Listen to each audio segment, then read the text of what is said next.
સુરત શહેર પોલીસની cyber crime શાખાએ forex ટ્રેડિંગના નામ પર થયેલા મોટા ઘોટાલાનો પર્દાફાશ કર્યો છે.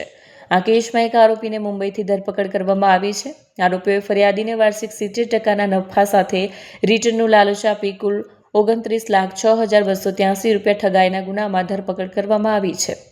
આરોપીઓએ હાઇફિન માર્કેટ લિમિટેડ નામની ફોરેક્સ ટ્રેડિંગ કંપનીમાં રોકાણ કરવાના બહાને ફરિયાદીને સંપર્ક કર્યો. તેમણે વાર્ષિક 70% નફો મળશે તેવી લાલચ આપી.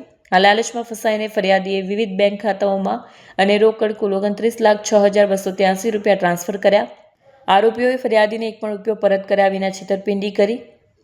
તપાસ દરમિયાન આરોપી શહબાજ સબ્બીર શેખની ધરપકડ કરવામાં આવી હતી. તપાસમાં જાણવા મળ્યું કે ઠગ ગેંગે ફરિયાદી અને અન્ય લોકો પાસેથી રોકડ રકમ HM મલ્ટીમીડિયા ટ્રેડ અને HFC ટેકનોલોજી નામની કંપનીઓમાં બેંક ખાતાઓમાં જમા કરાવતું હતું, જેને પછી હાઇફિન માર્કેટ લિમિટેડમાં ટ્રાન્સફર કરવામાં આવતું.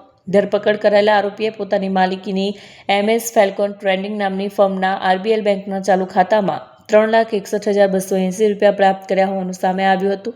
આ ઘોટાલામાં વપરાયેલા બેંક ખાતાઓની NCCRP પર તપાસ કરતા કુલ 9થી વધારે ફરિયાદો મળી હતી. આ તમામ ફરિયાદોમાં કુલ 1,11,17,586 રૂપિયાની છેતરપિંડી કરાઈ છે, જે આ ઘોટાલાના રાષ્ટ્રવ્યાપી નેટવર્કનું સૂચન કરે છે. 6/11/2025ના રોજ સાયબર ક્રાઇમ પોલીસ સ્ટેશનમાં એક ગુના નોંધવામાં આવી હતી, જેમાં જે ફરિયાદી છે એક સિનિયર સિટીઝન છે અને એમની જિંદગીની જે આખી કમાઈ હતી, જે જમા પૂંજી હતી, એ બધા એમને એક ઇન્વેસ્ટમેન્ટ ફ્રોડમાં નાખીને એમની સાથે એક છેતરપિંડી કરવામાં આવ્યો હતો. જે કુલ ફ્રોડની રકમ છે 29 લાખ છે અને એમાં જે ફરિયાદી છે એમને સામેથી કોલ આવ્યો હતો ગયા વર્ષની 10મા મહિનામાં, ઓક્ટોબર 2024માં, અને એમને એમ કહેવામાં આવ્યું કે અમે લોકો હાઇફિન કંપનીથી વાત કરી રહ્યા છીએ અને તમે અમારી કંપનીમાં અગર ઇન્વેસ્ટ કરો તો તમને 17% વધારે રિટર્ન મળશે વાર્ષિક.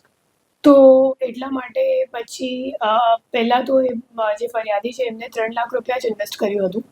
પછી 3 લાખમાં એમને જ્યારે એમ લાગ્યું કે હા ખરેખર આ સાચું છે, કેમ કે હાઇફિનનું એક પોર્ટલ પણ હતું અને એ લોકો લોગિન અને પાસવર્ડ જાતે રાખતા હતા, પણ પછી ફરિયાદીને એમ બતાવતા હતા કે જો તમારા પોર્ટલ પર આટલું તમને રોકાણ દેખાય છે અને તમારું રિટર્ન આટલી વધી ગઈ છે. પછી ફરિયાદી ફક્ત ટેસ્ટ કરવા માટે કે ખરેખર સાચું છે કે કેમ, એટલા માટે વિડ્રોનું ઓપ્શન હતું, તો એમાં એમ કીધું સામેવાળાને કે મારે વિડ્રો કરવાનું છે. તો પછી વિડ્રો કરીને જ્યારે સામેવાળાએ પૈસા પરત આપી દીધા તો એમને એમ લાગ્યું કે ખરેખર કદાચ સાચું હશે, તો એમને હજી જે સેવિંગ્સ હતી એમની તો ઇન્વેસ્ટ કરી નાખી.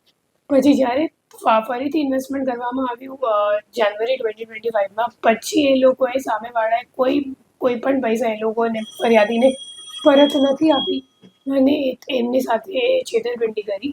પછી જ્યારે એ લોકોએ ફોન ઉપાડવા પણ બંધ કરી દીધું ત્યારે ફરિયાદીએ 1930 પર કમ્પ્લેન્ટ કરીને એક સાયબર ક્રાઇમ કમ્પ્લેન્ટ નોંધાઈ, જે કમ્પ્લેન્ટ ઉપર તપાસ કરીને અમે લોકોએ ગુનો દાખલ કર્યો અને જે હાઇફિન કંપનીનું જે પોર્ટલ હતું એમના મારફતે અમે લોકોએ ટેકનિકલ વર્કઆઉટ કરી અને PI સહદેવસિંહ પટેરિયાની નેતૃત્વમાં જોસેફભાઈ, જયદીપભાઈ, આ 4 લોકોની અમે લોકોએ ટીમ બનાવી અને આ ટીમ પછી નવી મુંબઈ ખાતેથી આરોપીને જે ધરપકડ કરી છે.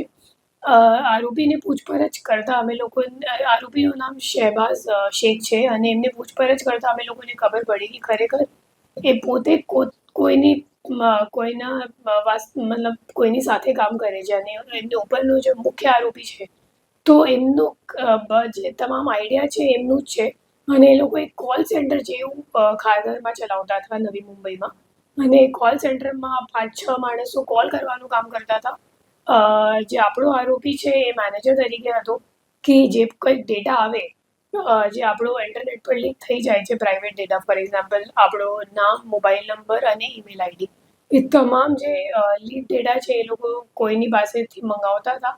પછી જે મુખ્ય આરોપી હતો એ આપણા શહબાઝ શેખને ડેટા આપતો હતો. પછી એમનું કામ હતું કે તમામ જે કોલ કરવાવાળા માણસો છે એમને એક એક કરીને બધાને એ લોકો રાજ્ય વાઇઝ વેચાણ કરતા હતા. ફોર એક્ઝામ્પલ અગર કોઈ મરાઠી માણસ હશે જે મરાઠીમાં સારી રીતે વાત કરી શકશે તો એવા માણસને મહારાષ્ટ્રનો જેટલા ડેટા એમની પાસે હતો એ આપવામાં આવતો હતો. પછી ગુજરાતવાળા કોઈ હોય તો ગુજરાતી ટાર્ગેટ્સને કોલ કરવા માટે એ કરીને એક વેચણી કરવામાં આવી હતી કોલ સેન્ટરમાં.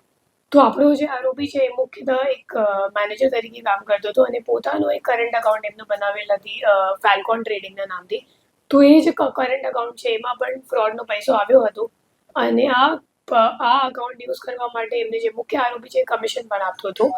એના સિવાય જે તમામ કોલ સેન્ટરમાં કામ કરવાવાળા વ્યક્તિઓ છે એમને માસિક સેલરી પણ આપવામાં આવે છે અને આપણો જે આરોપી છે એમને 31,000 રૂપિયા જેટલા માસિક સેલરી મળતું હતું. એના સિવાય એમના જેટલી વાર એમનો કરંટ અકાઉન્ટનો ઉપયોગ થતો હતો ત્યારે કમિશન પણ આપવામાં આવતી હતી.